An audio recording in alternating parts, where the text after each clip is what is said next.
young readers definitely share their enthusiasm for the Lunch Lady graphic novels with me, but it's the caretakers, it's the adults in their lives that will pull me aside to say that this was the first book they got really excited about reading, or they'll pinpoint the Lunch Lady graphic novels as the first thing that kid read that they got really excited about, and it was the moment that child became a reader. Now, obviously, I speak to a lot of librarians as well, and I guarantee you almost every single school librarian you talk to will have some story somewhere about some well-meaning adult in a child's life who will deny that child access to graphic novels, where they will say, either a parent or a classroom teacher will say to the school librarian, don't let my kid check out another Garfield book, just real books.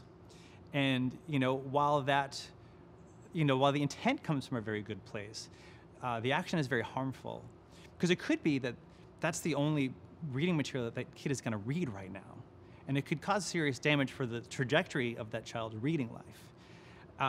There was one parent that I met last year, and I was at a book signing at a conference, and this parent just didn't expect to meet me. She didn't know that I was there. And as I'm signing her Lunch Lady book, she got very emotional and teared up a little bit. And it took me aback, because I'd never really had that experience before. I didn't, and I wasn't sure where it was coming from. And she confided in me that she had escaped a very abusive relationship. And she took her daughter, they got out of that home and they got away. And then that child's academic career really began slipping, because that kid just wasn't latching onto anything. Obviously, that child was dealing with a lot of, internal turmoil, but it was the Lunch Lady graphic novels that got that kid back on track and excited about reading. And for me, I'm the son of a drug addict who was incarcerated. I was raised by grandparents who were functioning alcoholics, but I had Garfield and I had X-Men, and thank God that I did, because those comics got me through some very difficult times.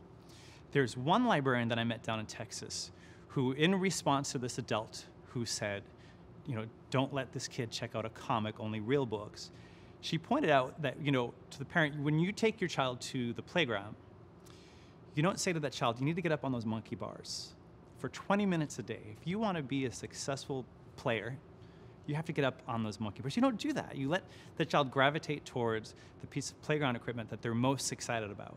Maybe they just really love the swings right now. Just let them go on the swings. And then someday, they'll get up on those monkey bars, and they might still just love to swing. I often tell people too, well, yes, graphic novels can get kids excited about reading, but when I hear the term gateway, that to me thinks they're gonna leave those behind to move on to other things.